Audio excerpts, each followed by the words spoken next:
Ladies and gentlemen, the President of the United States.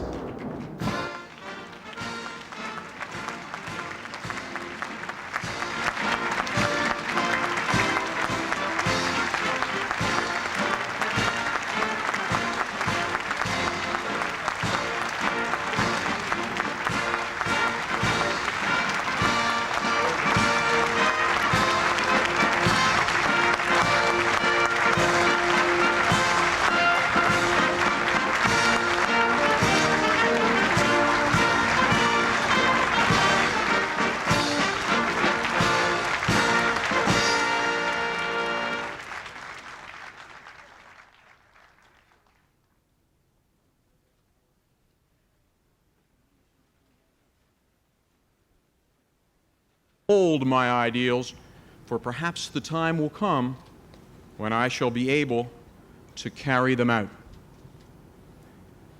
Anne Frank died at Berg's 16th birthday and 2 months before the end of the war, one of the 1.5 million children who died in the Holocaust.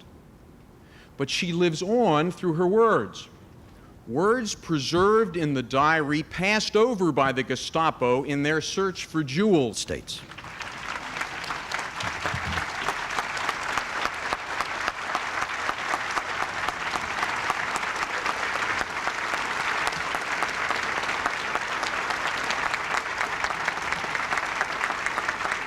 Thank you.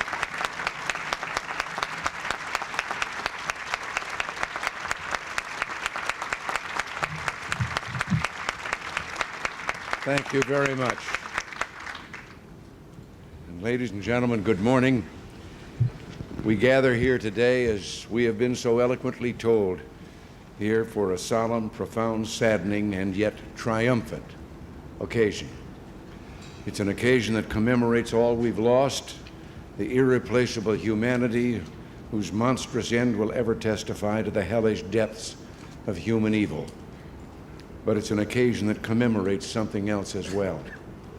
It commemorates the seriousness of our intention as human beings, as Americans, and in the case of many here today, as Jews, to keep the memory of the 6 million fresh and enduring. We who did not go their way owe them this. We must make sure their deaths have posthumous meaning. We must make sure that from now until the end of days, all humankind stares this evil in the face, that all humankind knows what this evil looks like and how it came to be. And when we truly know it for what it was, then and only then can we be sure that it will never come again. Some people say evil of this degree is incomprehensible. They say we will never understand it. Some people even say that the word evil is insufficient to describe the Holocaust, and instead they use terms like mad, crazy, insane. I think they're wrong. What we saw there at Treblinka and Belsen and Auschwitz and Dachau was the image of the inferno. That may have been the ultimate purpose of those who made the Holocaust, a grotesque effort to hurl the earth into the very pit of the serpent. I believe the Holocaust is comprehensible. Indeed, we must comprehend it. We have no choice. The future of mankind depends upon it. And that's what we're here for, to lay the cornerstone for the United States Holocaust Memorial Museum, which will help us understand and make it impossible for us to forget. The Holocaust Memorial Council is committed to this purpose. It is composed of Republicans and Democrats and independents who understand that partisanship has no place here. There are Jews who serve on it, and Catholics and Protestants who understand that religious divisions have no place here. It's composed of those who came through the flames of the Holocaust and those who did not. For we've required no rules for membership except an unyielding commitment to our mission to keep the memory alive. To fulfill that mission, the museum will study the history of the Holocaust, provide an invaluable resource for researchers, and bring together in one place the greatest array of information and knowledge on this necessary subject. It will examine the nature and meaning of the continuing curse that is anti-Semitism. I think all of us here are aware of those, even among our own countrymen, who have dedicated themselves to the disgusting task of minimizing or even denying the truth of the Holocaust. This act of intellectual genocide must not go unchallenged, and those who advance these views must be held up to the scorn and wrath of all good and thinking people in this nation and across the world. And yet, just as we must challenge it here at home, so too we must challenge anti-Semitism abroad. We know that in certain nations, an infamous and fraudulent document called the Protocols of the Elders of Zion is still being distributed and in some cases taught in school. This, the most profoundly cynical piece of anti-Semitic filth ever produced, is full of libels toward the Jewish people, particularly the horrifying blood libel. We must send the message out to all the world. A blood libel against the Jewish people is a blood libel against all humankind, and no decent person will stand for it.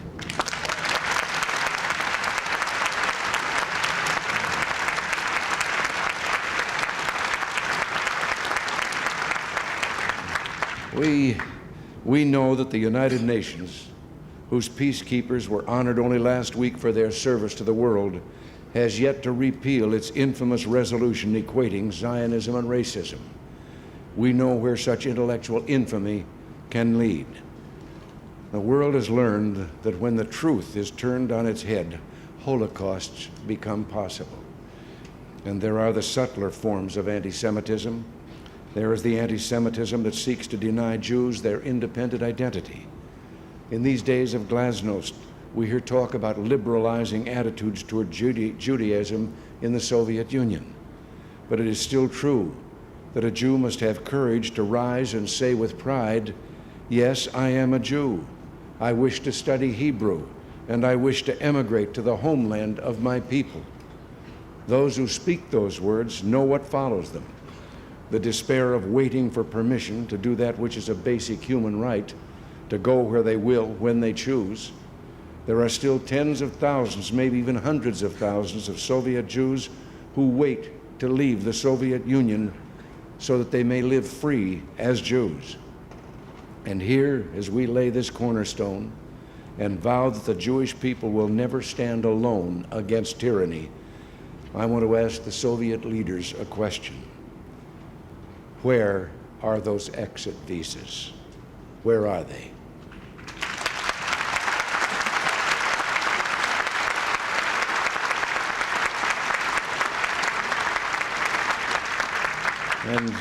And you and I and all Americans of goodwill are united in the challenge I propose to the Soviet leaders today. I say, let these people go.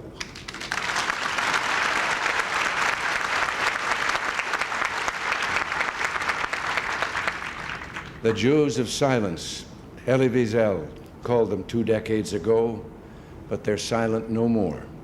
They're obeying what the great theologian Emil Fackenheim called the 614th commandment, the commandment of Auschwitz. And that commandment is this: let there be Jews. That commandment is dear to the hearts of all. The Jewish people were on this earth at the time of the pyramids. Those structures are still standing, and the Jews are still here. We must make sure that when the tall towers of our greatest cities have crumbled to dust in the turnings of time, the Jewish people will still be on this earth.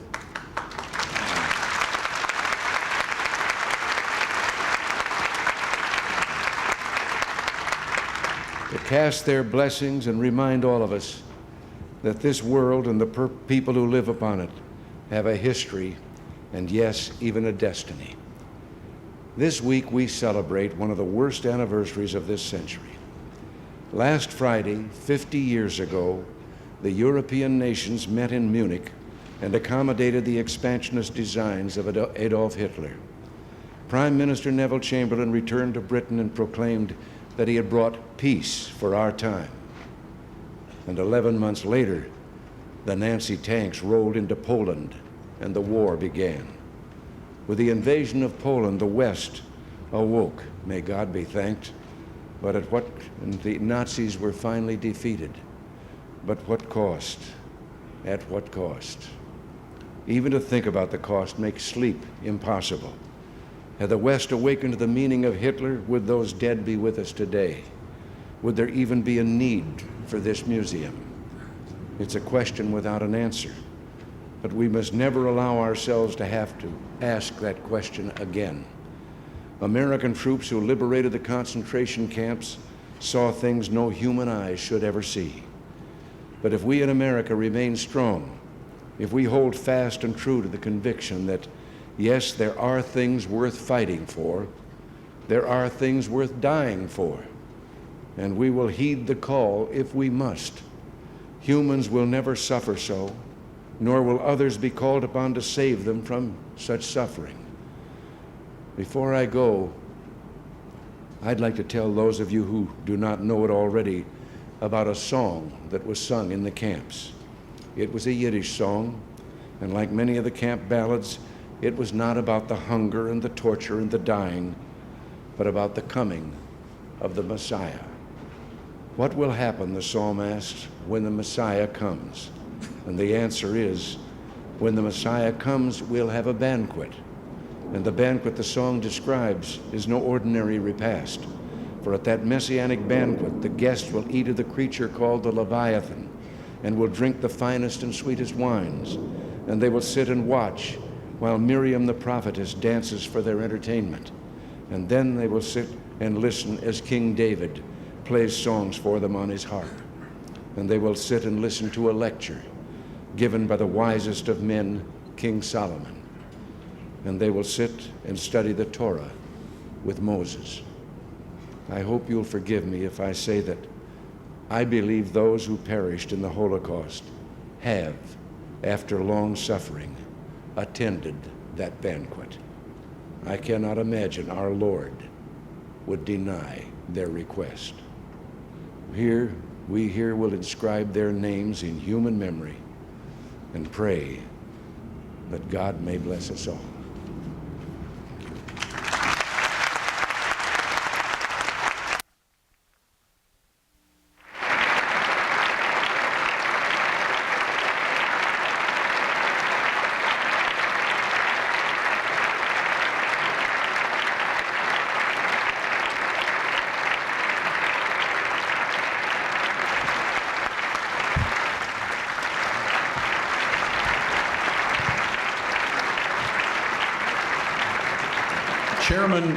Chairman Meyerhoff has just escorted the President over to the stone, and the President is about to unveil the cornerstone, and I hope most of you in the tent can see it.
Thank you, Mr. President. Thank you, Mr. Chairman. We will now have the chanting of the memorial prayer for the victims of the Holocaust, the El Maleh Rachamim, by cantor Isaac Goodfriend, a survivor of the camps, former member of the council, and a member of the Archives Committee for the Holocaust Museum. Cantor Goodfriend is the cantor of the Ahavet Achim Congregation of Atlanta. Cantor Isaac Goodfriend.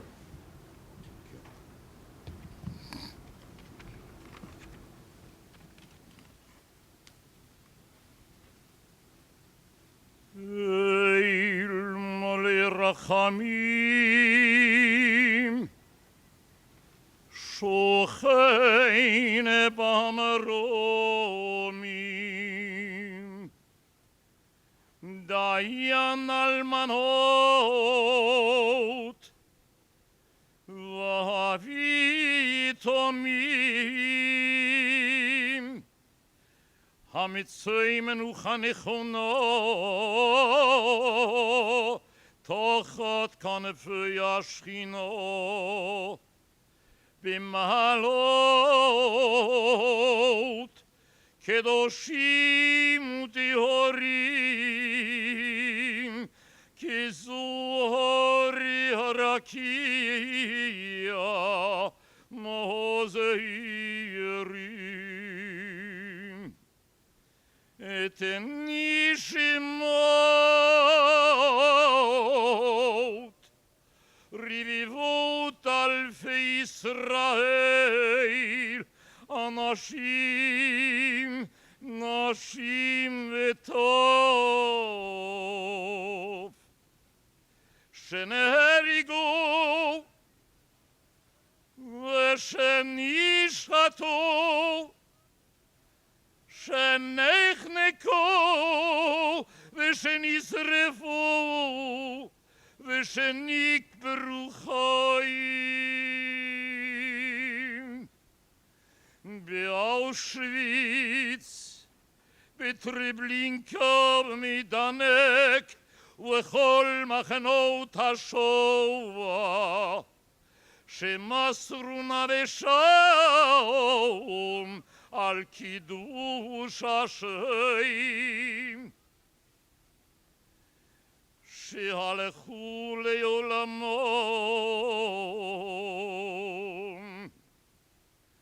כולם קדושים ודורים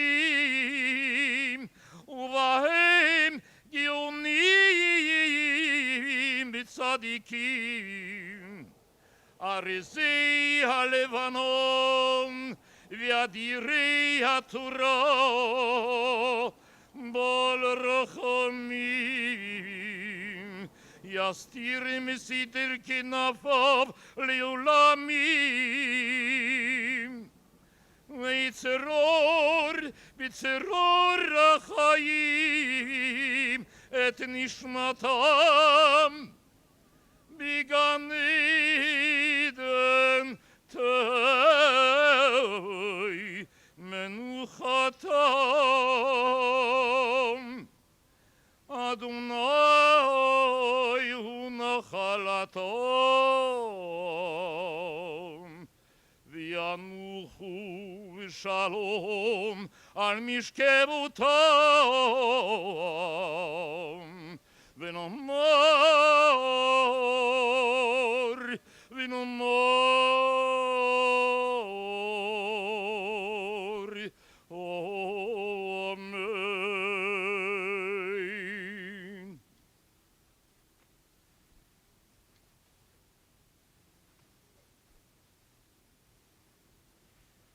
And now the benediction by Rabbi Fred Gottschalk, a member of the council and the president of the Hebrew Union College. Rabbi Gottschalk.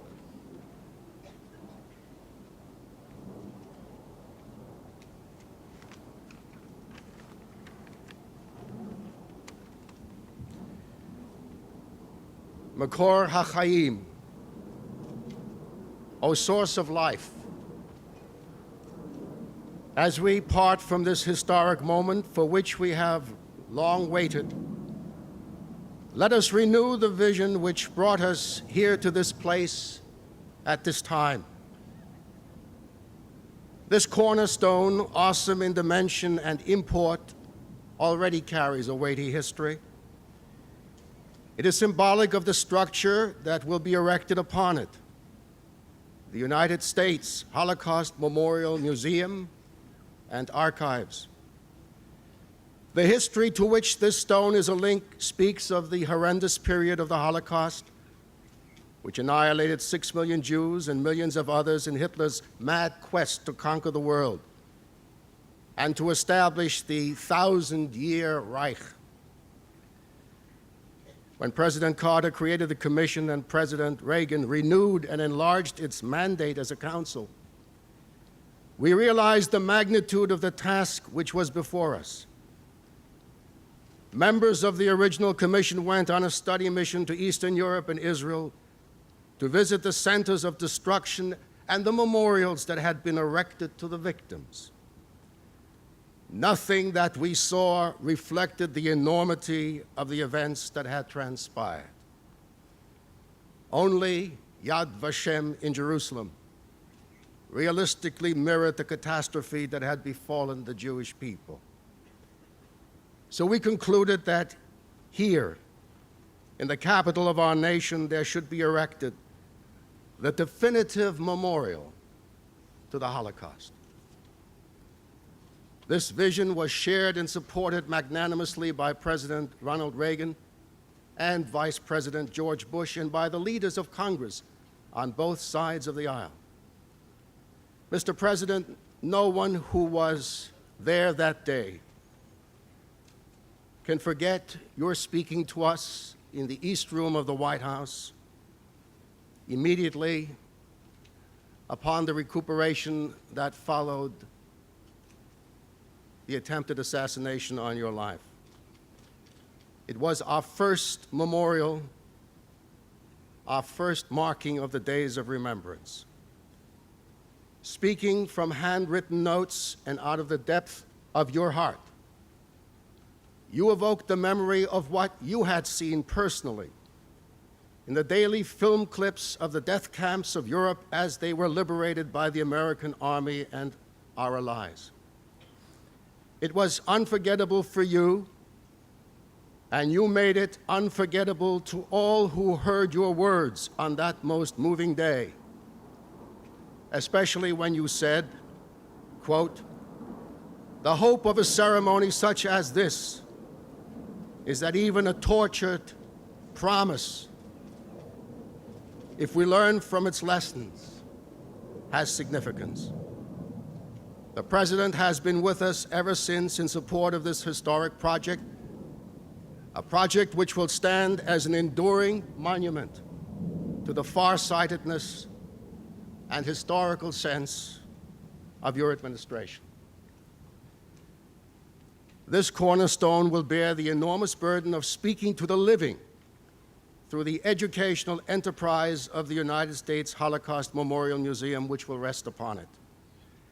This stone symbolically will carry the burden, responsibility, an awesome dimension of informing the world of what was, what should never have been, and what can never again be. The victims of the Holocaust have their eyes upon us today, as they will in the future, to make sure we carry out the sacred trust of remembering, of teaching, of warning, of interceding wherever necessary to guarantee that the Holocaust will not be repeated in the annals of human history. We owe this to our children and our children's children. This memorial deserves world attention. It heralds the promise that we will never forget, nor will we let others forget. It is written in the book of Joshua, "V'hayu ha'avanim ha'ele lezikaron livnei Yisrael ad olam." These stones will be an eternal memorial for the children of Israel and for all who perished in the Holocaust. This museum, then, shall stand as a guardian to memory. We are grateful to God, Master of the universe, Father of all the human family, for having kept us alive, for having preserved us and enabled us to reach this day of promise and of obligation. May the Almighty strengthen the resolve of our hearts and minds to carry out this task. And may the work of our hands be established, yea, the work of our hands, establish thou it. And let us together say, Amen.